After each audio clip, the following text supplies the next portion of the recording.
Hi student, இன்றைக்கி நாம் TNPSC எக்கனாமிக்ஸில் இந்திய பொருளாதார லெசன் பார்த்துட்ருக்கோம். லாஸ்ட் வீடியோவில்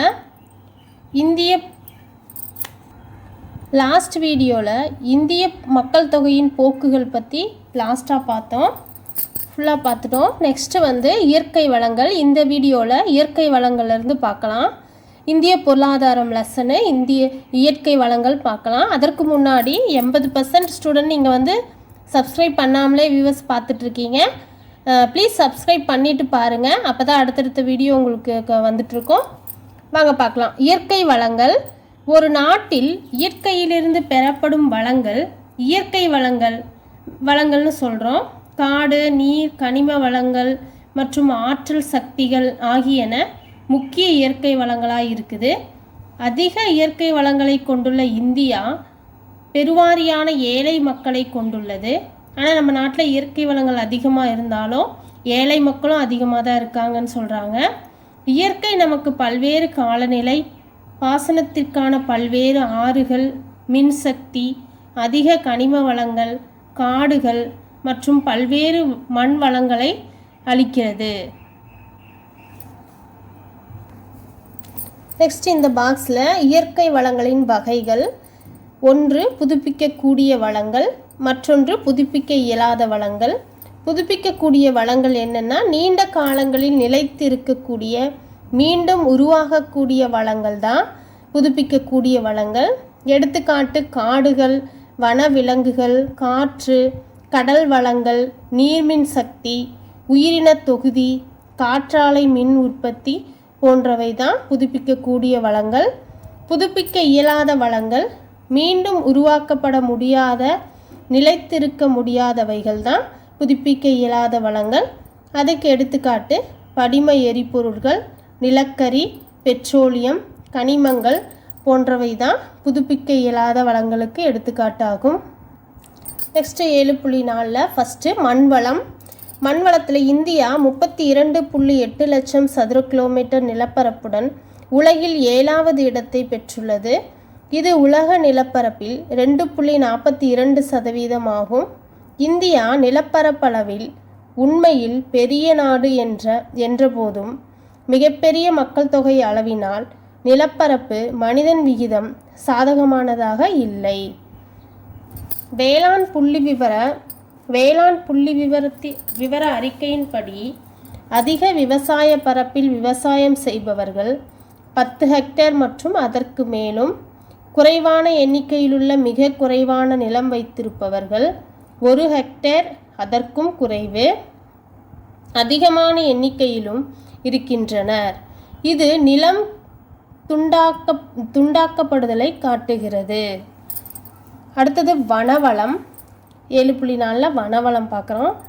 2007ஆம் ஆண்டு கணக்கீட்டின்படி இந்தியாவின் காடுகள் 69.09 மில்லியன் ஹெக்டேர், அதாவது மொத்த நிலப்பரப்பில் 21.02% ஆகும்.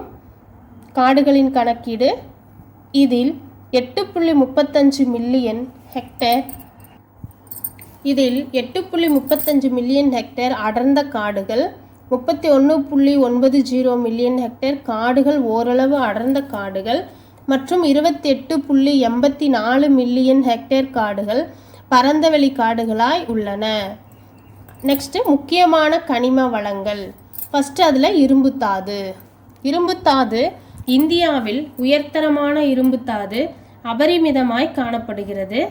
ஹேமடைட் இரும்புத்தாது 14,630 மில்லியன் டன் மற்றும் மேக்னடைட் இரும்புத்தாது 10,619 மில்லியன் டன் இரும்புத்தாது நமது நாட்டில் இருப்பு உள்ளது. நமது நாட்டில் இருப்பு இவ்வளோ இருக்குது. ஹேமடைட் இரும்புத்தாது அதிகமாக சத்தீஸ்கர், ஜார்க்கண்ட், ஒடிசா, கோவா மற்றும் கர்நாடகா ஆகிய மாநிலங்கள் தான் கிடைக்குது அதிகமாக. மேக்னடைட் தாது கர்நாடகாவில் உள்ள மேற்கு கடற்கரையிலும் அதிகம் கிடைக்குது. கேரளா, தமிழ்நாடு மற்றும் ஆந்திர பிரதேசங்களிலும் சில இடங்களில் இரும்புத்தாது கிடைக்குது. நெக்ஸ்ட்டு நிலக்கரி மற்றும் பழுப்பு நிலக்கரி. பூமிக்கு அடியில் அதிகமாக கிடைக்கக்கூடிய கனிம வளங்களில் நிலக்கரி முக்கியமானதாகும். நிலக்கரி முக்கியமானதாக இருக்குது. அது சீனா மற்றும் அமெரிக்க ஐக்கிய நாட்டிற்கு அடுத்தபடியாக நிலக்கரி உற்பத்தியில் இந்தியா 3வது இடத்தில் உள்ளது. ஃபஸ்ட்டு சீனா இருக்குது, அதுக்கப்புறம் அமெரிக்க ஐக்கிய நாடு, 3வதாக நிலக்கரி உற்பத்தியில் 3வதாக நம்ம இந்தியா உள்ளது. மேற்கு வங்காளம், பீகார், மத்திய பிரதேசம், மகாராஷ்டிரா, ஒடிசா மற்றும் ஆந்திர பிரதேசம் நிலக்கரி கிடைக்கக்கூடிய முக்கிய மாநிலங்களாக இருக்குது. எதுனா மேற்கு வங்காளம், பீகார், மத்திய பிரதேசம், மகாராஷ்டிரா, ஒடிசா மற்றும் ஆந்திர பிரதேஷ் நிலக்கரி கிடைக்கக்கூடிய முக்கிய மாநிலங்கள் இவைகள் தான். வங்காளம், ஜார்க்கண்ட் மாநில நிலக்கரி வயல்களிலிருந்து அதிக அளவு நிலக்கரி கிடைக்குதாமா. எங்கன்னா வங்காளம், ஜார்க்கண்ட் மாநில நிலக்கரி வயல்களிலிருந்து அதிக அளவு நிலக்கரி நமக்கு கிடைக்குது. நெக்ஸ்ட்டு அலுமினிய தாது பாக்சைடு. பாக்சைடு அலுமினியம் தயாரிக்க பயன்படும் முக்கியமான தாது ஆகும். பாக்சைடுங்கிறது அலுமினிய தயாரிக்கப்படுகிற முக்கிய தாதுவாக இருக்குது. ஒடிசா கிழக்கு கடற்கரையிலும் ஆந்திர பிரதேசம் ஆகிய இடங்களிலும் அதிக அளவு பாக்சைட் தாது செறிந்து காணப்படுகிறது. ஒடிசாவிலையும் கிழக்கு கடற்கரையில் ஆந்திர பிரதேசத்தில் பாக்சைட் தாது அதிகமாக காணப்படுகிறது. நெக்ஸ்ட்டு மைக்கா. மைக்கா ஒரு வெப்பத்தை தடுக்கும் கனிமம் மற்றும் அரிதில் மின்கடத்தி ஆகும்.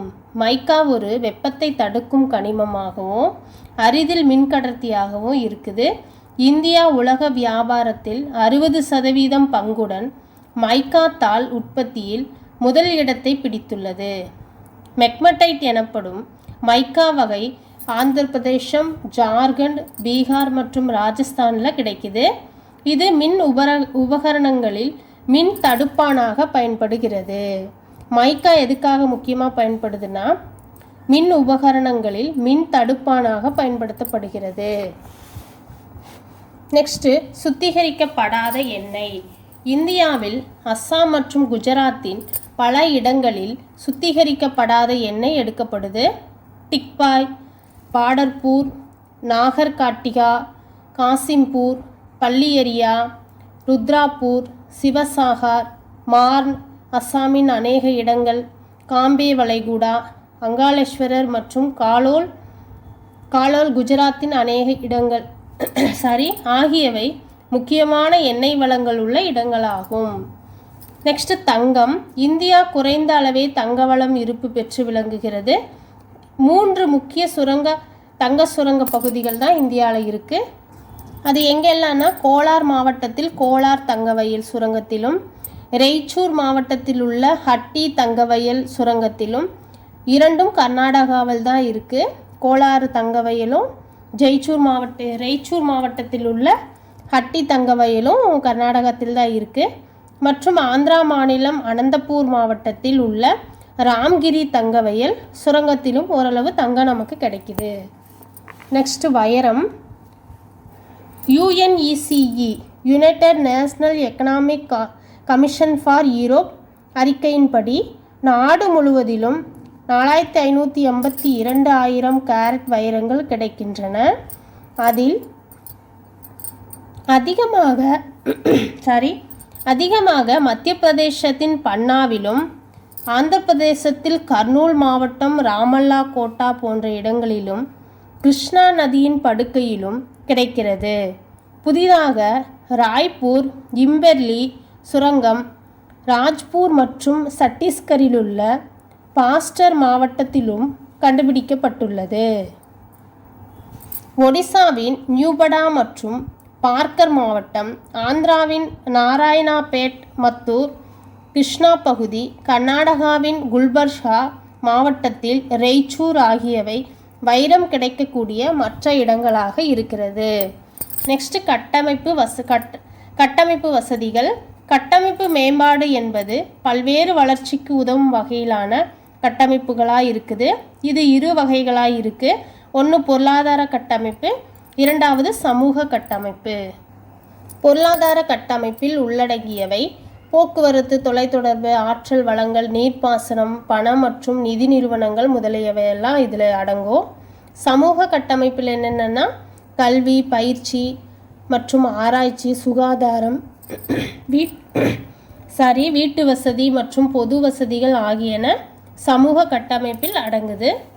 நெக்ஸ்ட்டு 7.6 பொருளாதார கட்டமைப்பு வசதிகள். பொருளாதார கட்டமைப்பு வசதிகள் நாட்டின் உற்பத்தி மற்றும் பகிர்வு வசதிக்கு பயன்படுவதாக இருக்குது. உதாரணமாக இரும்பு பாதைகள், சரக்கு வாகனங்கள், தபால் மற்றும் தொலைத்தொடர்பு நிலையங்கள், துறைமுகங்கள், கால்வாய்கள், மின் உற்பத்தி நிலையங்கள், வங்கிகள், காப்பீட்டு நிறுவனங்கள் ஆகியவை பொருளாதார கட்டமைப்புக்கு உதவு செய்து. இவை பண்டங்கள், பணிகள் உற்பத்திக்கும் உதவுகிறது. போக்குவரத்து. நெக்ஸ்ட்டு போக்குவரத்து. உறுதியான பொருளாதார வளர்ச்சிக்கு அனைத்து இடங்களையும் நன்றாக இணைக்கக்கூடிய திறன்மிகு போக்குவரத்து முறை தேவைப்படுது. இந்தியா இருப்பு பாதை, சாலை, கடல்வழி மற்றும் வான்வழி போக்குவரத்தின் நல்ல கட்டமைப்பை பெற்றுள்ளது. சாலை போக்குவரத்தில் 30 லட்சம் கிலோமீட்டர் நீளம் கொண்ட சாலைகளால் உலகத்தின் மிகப்பெரிய சாலை போக்குவரத்து கொண்ட நாடாக நம்ம இந்தியா திகழ்கிறது. 30 லட்சம் கிலோமீட்டர் நீளம் கொண்ட சாலைகளால் உலகத்தின் மிகப்பெரிய சாலை போக்குவரத்து கொண்ட நாடாக நம்ம இந்தியா திகழ்கிறது.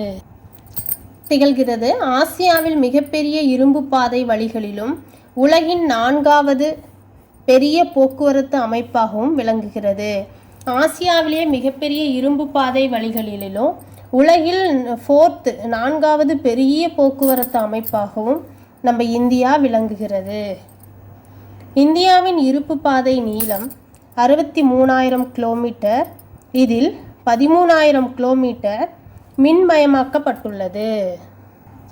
நம்ம இந்தியாவில் டோட்டலாக இருப்பு பாதை நீளம் 63,000 கிலோமீட்டரு. அதில் 13,000 கிலோமீட்டர் மின்மயமாக்கப்பட்டுள்ளது. இந்தியாவில் முக்கியமான துறைமுகங்களான கொல்கத்தா, மும்பை, சென்னை, விசாகப்பட்டினம், கோவா ஆகிய இடங்களில் 90% கடல்வழி வாணிகம்தான் நடைபெறுது. இவை உலகின் பல பகுதியிலிருந்தும் சரக்கு கப்பல்கள் மற்றும் பயணிகள் கப்பல்கள், பொருள்கள் இறங்கும் இடங்களாகவும் உலகின் அதிக பயணிகள் வந்து போகும் இடங்களாகவும் உள்ளன. இந்தியாவின் வான்வழி போக்குவரத்து நாட்டின் பெரிய நகரங்கள் மற்றும் சிறு நகரங்களை இணைக்கின்றன. உள்நாட்டு விமான சேவையை இந்தியன் ஏர்லைன்ஸ் மற்றும் தனியார் விமான சேவைகள் செய்து வருகின்றன. பன்னாட்டு விமான போக்குவரத்தை ஏர் இந்தியன் நிறுவனம் வழங்கி வருகிறது. பன்னாட்டு விமான போக்குவரத்தை ஏர் இந்தியன் நிறுவனம் தான் வழங்கி வருது. இந்த பாக்ஸில் முக்கியமானது தான் இந்திய ரயில்வே முதல் வைஃபை வசதியை பெங்களூரில் தொடங்கியது. நெக்ஸ்ட்டு இந்திய விமான போக்குவரத்து நிறுவனங்களான ஏர் இந்தியா மற்றும் இந்தியன் ஏர்லைன்ஸ் ஆகியவை 27/8/2007 அன்று ஒன்றாக இணைக்கப்பட்டது. நெக்ஸ்ட்டு துறைமுகங்களின் மேலாண்மை மற்றும் வளர்ச்சிக்கு, குறிப்பாக சிறு துறைமுகங்களின் வளர்ச்சிக்கு வழிகாட்ட 1950 தேசிய துறைமுக வாரியம் உருவாக்கப்பட்டது. நமது இந்தியாவில் 1950 தேசிய துறைமுக வாரியம் உருவாக்கப்பட்டது. நெக்ஸ்ட் ஆற்றல்.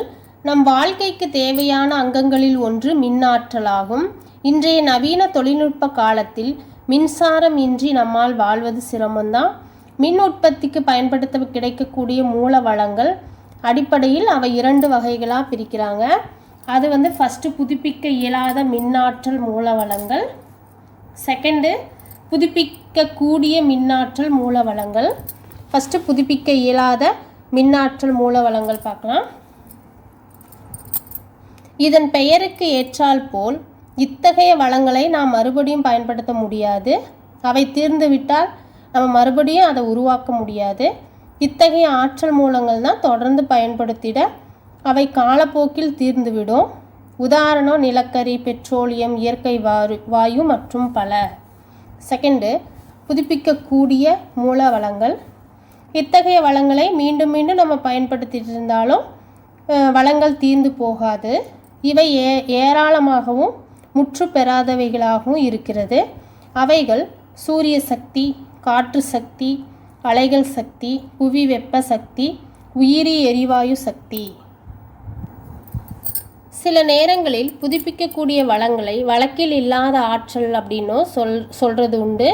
காரணம், இந்த வளங்கள் கொண்டு முன்காலங்களில் மின்னாற்றல் உற்பத்தி செய்யப்படவில்லை அல்லது வழக்கத்திலும் இது இல்லை, அதனால் அப்படி சொல்லுவாங்க. இங்கே அப்படி தான் குறிச்சிருக்காங்க. நெக்ஸ்ட்டு சமூக கட்டமைப்பு. மனித வளங்களை மேம்படுத்துவதும் பொருளாதார வளர்ச்சிக்கு மறைமுகமாய் துணை செய்யும் அமைப்புகளை சமூக கட்டமைப்புகள் என்கிறோம்.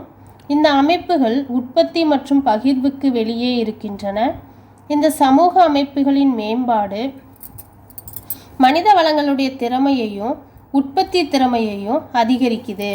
எடுத்துக்காட்டு, பள்ளிகள், கல்லூரிகள், மருத்துவமனைகள் மற்றும் பொது வசதி மற்றும் இதர குடிமை வசதிகள், குறைவான சமூக அடிப்படை கட்டமைப்பு, இந்திய பணியாளர்களின் உற்பத்தி திறன் குறைவாக இருக்க காரணமாக உள்ளது. 7.7ல் ஃபஸ்ட்டு கல்வி. இந்தியாவில் கல்வி. இந்தியாவில் குருகுல முறையில் பன்னெடுங்காலமாக கல்வி போதிக்கப்பட்டுச்சு. தற்போது வளர்ந்து வரும் பொருளாதார தேவைக்கேற்ப இந்திய கல்வி முறை வேகமாக வளர்ந்து வருகிறது. மனிதவள மேம்பாட்டுத்துறை அமைச்சகம் MHRD நம் நாட்டில் கல்விக் கொள்கைகளையும் திட்டங்களையும் வகுத்து நடைமுறைப்படுத்தி வருகிறது. இது இந்த வருஷம் குரூப் 4ல் 2014 இப்போ கேட்ட கொஸ்டின் தான். இது நல்லா பார்த்துக்கோங்க. கூற்று காரணத்தில் தான் இந்த கொஸ்டின் கேட்டாங்க. இது காரணமாக இதை கேட்டிருந்தாங்க. இந்திய கல்வி முறை 1976 வரை மாநில அரசின் பொறுப்பில் இருந்த கல்வி 1976 வரைக்கும் மாநில அரசில் தான் கல்வி இருந்திருக்கு. அதுக்கப்புறம் தான் பொதுப்பட்டியலுக்கு மாற்றிட்டாங்க. அதன் பிறகு மத்திய மாநில அரசுகளின் கூட்டு பொறுப்பில் வந்தது. இந்த தான் காரணமாக கேட்டிருந்தாங்க. நான் அண்டர்லைன் பண்ணியிருக்கேன் பாருங்கள். இதுதான் இப்போ இந்த வருஷம் 2024 கேட்டது. மத்திய அரசின் மனிதவள மேம்பாட்டுத்துறை கல்விக்கான வரவு செலவுகளை மேற்கொள்கிறது. இந்திய கல்வி முறை அடிப்படையில் 6 நிலைகள் கொண்டுள்ளது. இந்திய கல்வி முறை ஃபஸ்ட்டு குழந்தை கல்வி, தொடக்க கல்வி, இடைநிலை கல்வி, மேல்நிலை கல்வி, இளம் நிலை பட்டம், முதுநிலை பட்டம். இந்திய கல்வி நிறுவனங்கள். இந்திய கல்வி முறை 10+2 முறைகளை கொண்டுள்ளது. உயர் கல்வியை பொறுத்த அளவில் அரசு மற்றும் தனியார் கல்வி நிறுவனங்கள் மற்றும் பல்கலைக்கழகங்கள் பல்வேறு படிப்புகளை மற்றும் பாடங்களை வழங்கி வருது. பல்கலைக்கழக மானியக் குழு UGC சட்டப்படி பல்கலைக்கழகங்களில் தரம் அளவிடப்படுகிறது. கல்வித்துறை என்பது பல்வேறு பள்ளிகள், கல்லூரிகள் மற்றும் பல்கலைக்கழகங்களை உள்ளடக்கியதாக இருக்குது.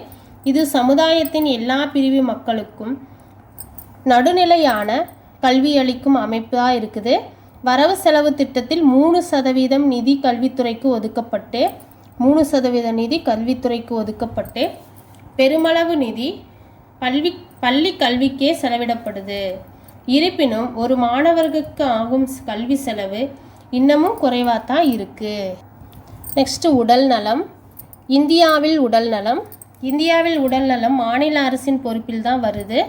மத்திய சுகாதாரம் மற்றும் நலவாழ்வு கழகம் பல்வேறு நலக்கொள்கைகளையும் திட்டங்களையும் நடைமுறைப்படுத்தி வருகிறது.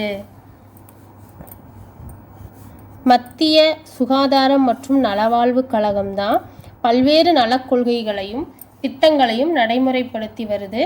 மத்திய நலத்துறை அமைச்சகம் நலத்துறையின் நிர்வாகத்தையும் அதற்கான தொழில்நுட்ப தேவைகளையும் கவனித்துக் கொள்கிறது.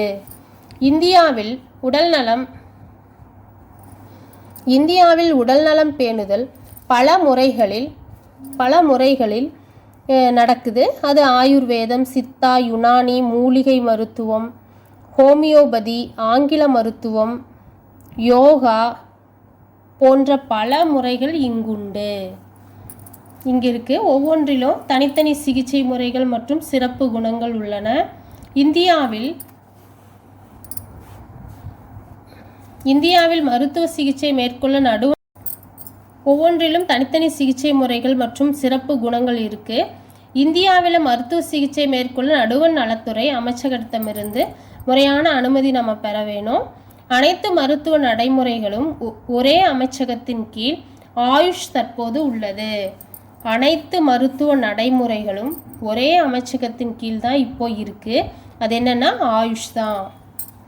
நெக்ஸ்ட்டு இந்தியாவில் உடல்நலப் பணிகள்.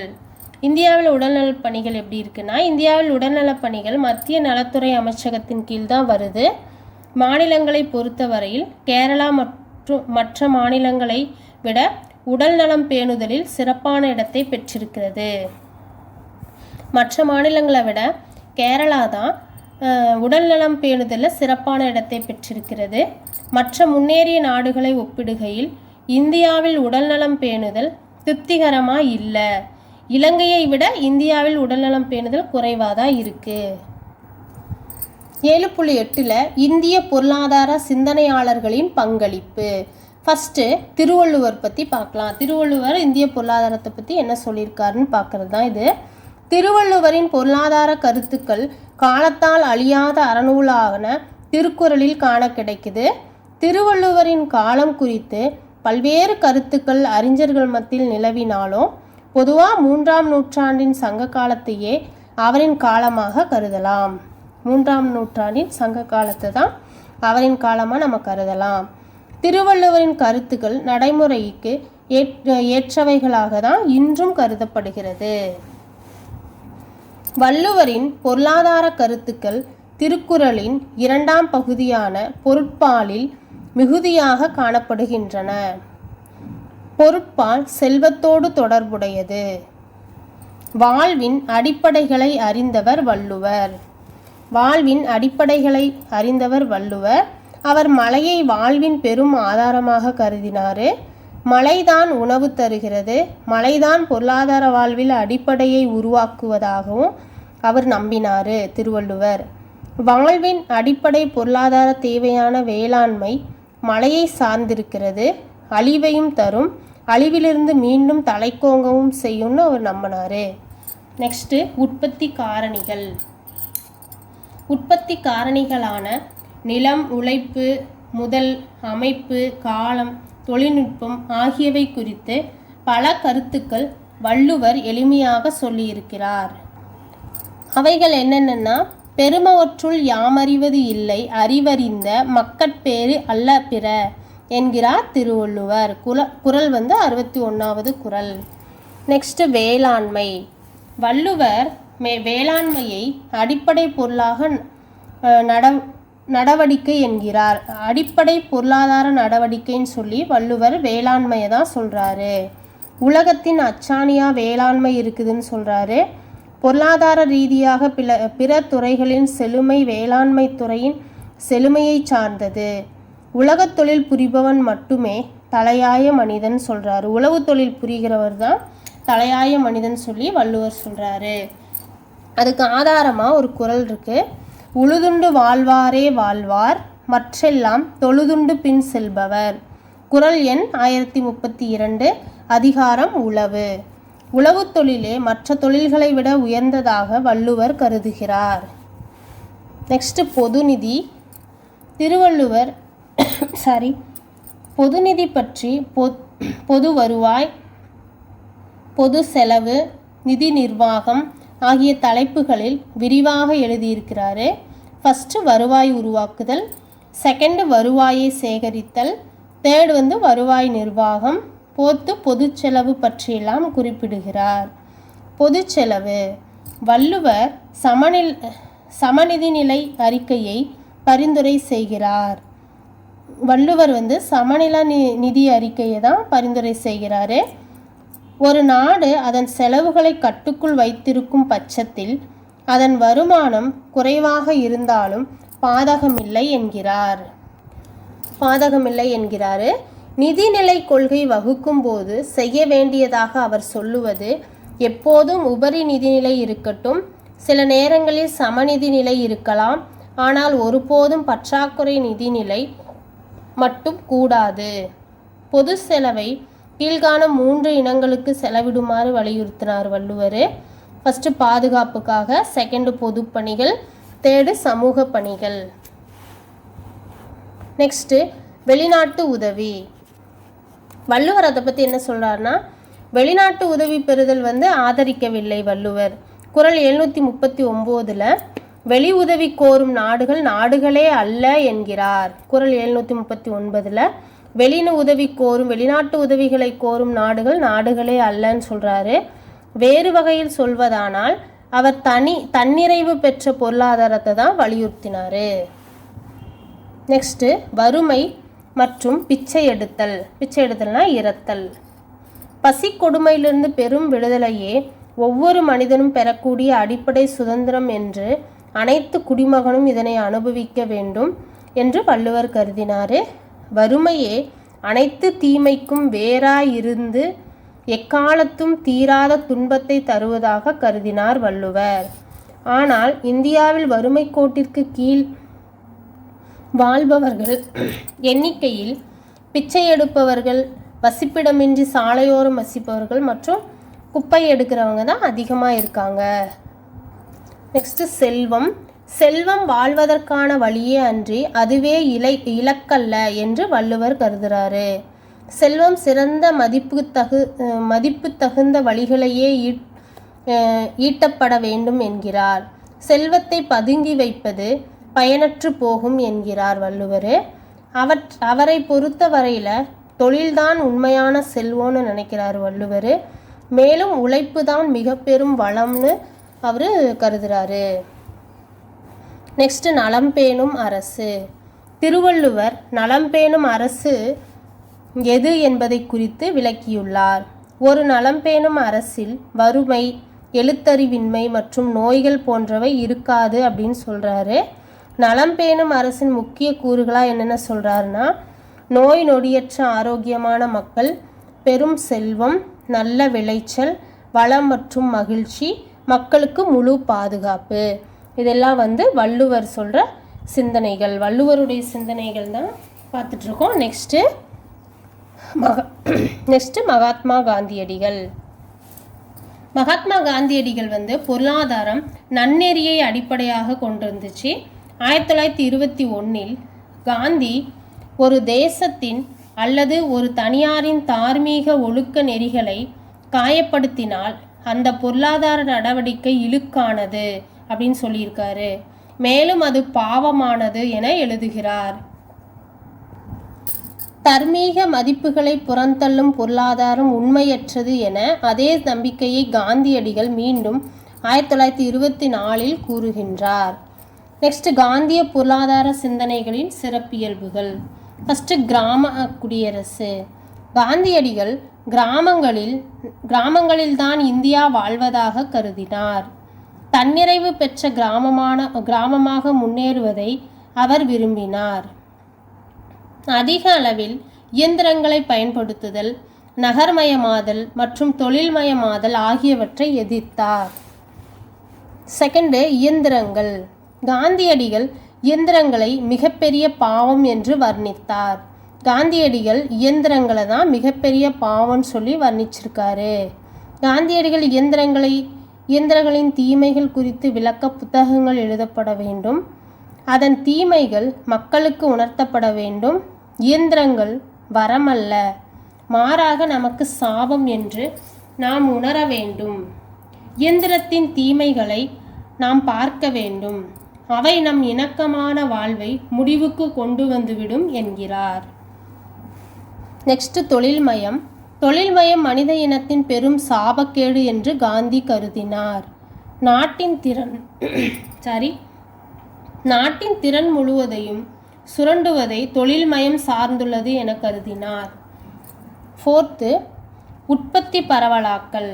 உற்பத்தி பரவலாக்கப்பட வேண்டும் என்பதை வலியுறுத்த காந்தி அது அநேக இடங்களில் சிறிய அளவிலும் அல்லது வீடுகளிலேயே உற்பத்தி நடைபெற வேண்டுமென்று விரும்பினார். ஃபிஃப்த்து, கிராம சர்வோதயா. உண்மையான இந்தியா வாழ்வது நகரங்களிலோ புறநகரங்களிலோ இல்லை, கிராமங்களில்தான் அப்படின்னு சொன்ன காந்தியடிகள் கிராமங்கள் தன்னிறைவு பெற்றவைகளாகவும் சுயசார்பு பெற்றவைகளாகவும் இருக்க வேண்டும்னு என்றார், இருக்க வேணும்னு சொன்னார். உடல் உழைப்பு, மனித உழைப்பின் மகத்துவம் உணர்ந்தவர் தான் காந்தியடிகள். கடவுள் மனிதனை படைத்ததன் நோக்கமே தனக்கு தேவையான உணவை தானே நெற்றி வியர்வை சிந்தி தன் உழைப்பின் வழியாய் பெற்றுக்கொள்வான் என்பதே என்ற கருத்தை அவர் நம்பினார்.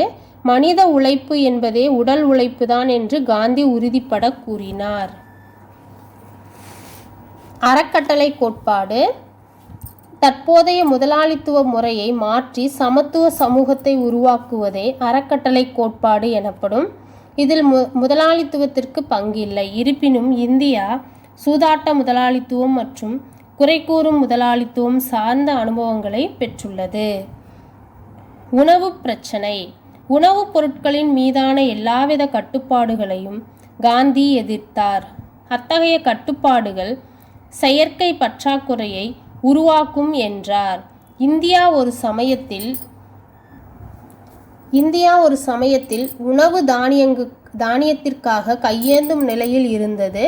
ஆனால் தற்போது உணவு தானியம், பழங்கள், காய்கறிகள், பால், முட்டை, இறைச்சி போன்ற அதிக அளவு உற்பத்தி செய்து உலக அளவில் உயர்ந்த இடத்தில் இப்போ நம்ம இந்திய நாடு இருக்குது. நெக்ஸ்ட்டு மக்கள் தொகை. காந்தி செயற்கையாக குடும்ப கட்டுப்பாடு முறைகளை எதிர்த்தார். ஆனாலும் மக்கள் தொகையை கட்டுப்படுத்த சுய கட்டுப்பாடு மற்றும் பிரம்மச்சரியத்தை வலியுறுத்தினார். சுய கட்டுப்பாடே மக்கள் தொகையை கட்டுப்படுத்த சிறந்த வழி என்று கருதினார். நெக்ஸ்ட் மதுவிலக்கு. மதுவிலக்கு, முழுமையான மதுவிலக்கை வலியுறுத்தியவர் காந்தியடிகள். முழுமையான மதுவிலக்கை வலியுறுத்தியவர் காந்தியடிகள் தான். மது நமக்கு எந்த விதத்திலும் துணை செய்வதல்ல, மாறாக நோயை தருகிறது என்றார் காந்தியடிகள். இந்தியா குடிகாரர்களின் நாடாக இருப்பதை விட ஏழைகளின் நாடாக இருப்பதே மேல் என்றவர் காந்தியடிகள்.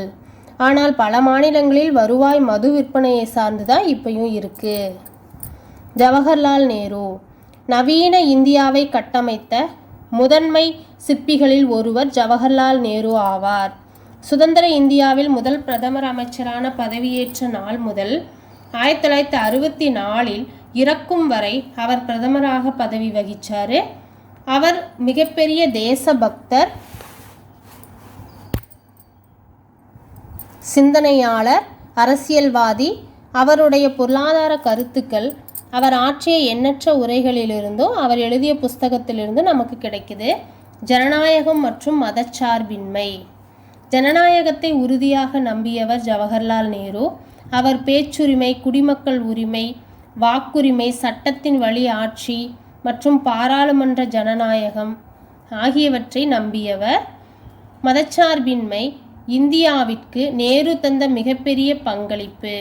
நமது இந்தியாவில் இது மதம் இந்து மதம், இஸ்லாமிய மதம், கிறிஸ்துவ மதம், புத்த மதம், ஜைன மதம்,